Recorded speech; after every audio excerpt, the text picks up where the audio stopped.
Today I want to talk about removing risk when looking at your first house hack or first investment property.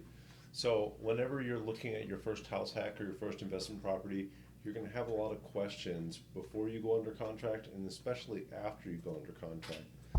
In the event that you can't get these questions answered before you go under contract, and this is highly likely, you're going to need to figure them out during your due diligence period, sometimes called an option period and sometimes called an inspection period, depending on what state or what area you're in. So during your inspection period, you are going to check everything. So make sure to use this time well. Do as much due diligence as you can. Make sure the property can cash flow the way you want it to, if it's a rental property, or is in the condition that you need it to be in. Or if it's not in the condition you need it to be in, make sure you're able to negotiate the price or terms to a place where you can be comfortable with the condition of the property. So let's say you've got your first duplex house hack under contract. You say, hey, it's older. I don't know, the furnace looks a little old. I'm not really sure the water heater looked a little old. I don't know much about roofs. The roof didn't look new, I know that. The windows didn't look new, I know that. Stuff like that.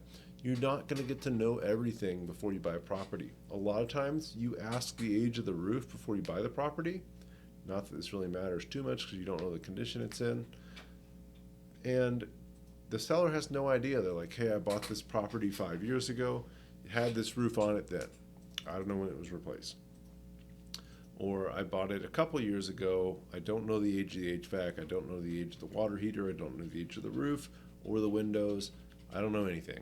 It's just a rental property. I've never been inside it, XYZ. So in this case, in most cases, you're going to need to figure these things out. So don't worry that you don't know this ahead of time. Your due diligence period is time to figure all of this information out. So 3 things that I always do when I get a property under contract: I always get a general inspection, I always get a foundation inspection, and I always get a sewer inspection. Now, the reasons I always do these 3 is that I've had issues with all 3 of these on more than one property. So the general inspection is going to catch a lot. You know, the home inspector is going to look through everything. They'll tell you the age of the HVAC, the age of the water heater, any and every little problem in the home, whether the transition in between the rooms isn't installed right, whether the water pressure isn't right, maybe the vents don't blow out the temperature of the air that it says on the thermostat. They're going to tell you all sorts of stuff. Those are great. They cover like 90% of the issues you're going to find. But I'm not going to skip that foundation inspection because the general inspector is going to say, I'm not a foundation expert. Maybe I can tell there's some movement here, but I don't know much about it. They have to cover their ass. So make sure that you don't just get the general inspection if you think there's foundation issues, or even if you just want to be extra careful like I try to be, that you get a foundation inspection too. With the foundation inspection, a structural engineer or a foundation inspector is going to come in. They're going to look at the foundation and they're going to make sure everything is A-okay. You want to pay this $300, it's totally worth it. Foundation repairs can be a little or they can be a lot. With the sewer inspection, basically just some guy runs a camera down the sewer pipe. And you might be, well, it's a sewer pipe. What's wrong there? There can be lots wrong, especially when the age of the sewer line gets older. I've seen clay and cast iron pipes that are just completely corroded and crashed and completely collapsed. And I've even seen PVC pipes where the pipe's disconnected in the middle of the pipe and all the water's just flowing out somewhere else. Major problems, especially if it's under the house. It can be major problems.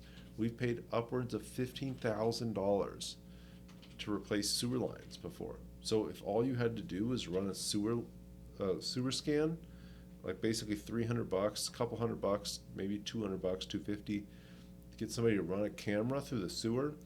Most plumbers can do this, but lots of inspection companies will have a preferred vendor that will come do it too. We've even had Roto-Rooter do it. But it's just somebody runs a camera through it, so you can literally see through the entire sewer line, see if it's clogged, see if it has bellies, which are little dips or bows in it, see if it's cracked or broken or collapsed. This can save you thousands of dollars, thousands of dollars, it's absolutely worth the couple $100 spent. Foundation inspector, couple $100 can save you tens of thousands of dollars. And this general home inspector, couple $100 easily can save you tens of thousands of dollars. So make sure you pay attention to that general inspection. It's going to be a long list. Find out what the big issues are. Talk to the inspector. Don't just look at the report.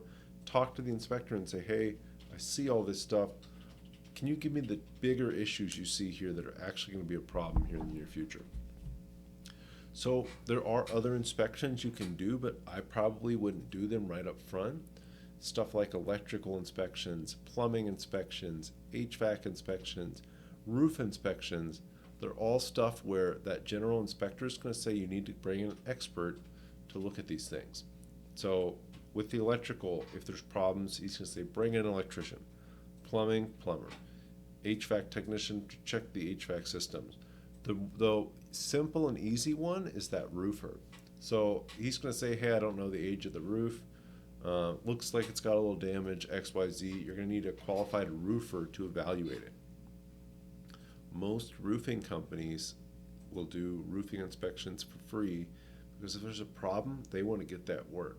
If you need a roofing company, any area you are, reach out to me. I know somebody that might know somebody. Guaranteed I can find you a roofer in your area. But you can get an inspection done, and typically you can get these inspections done within a day or so. So when I'm doing due diligence on a property, I try to move as quickly as I can. I'm going to get that inspection done the first day. So if there's other issues, I still have a few days left to get them taken care of, or get an electrician, HVAC technician, a roofer, somebody like that out there.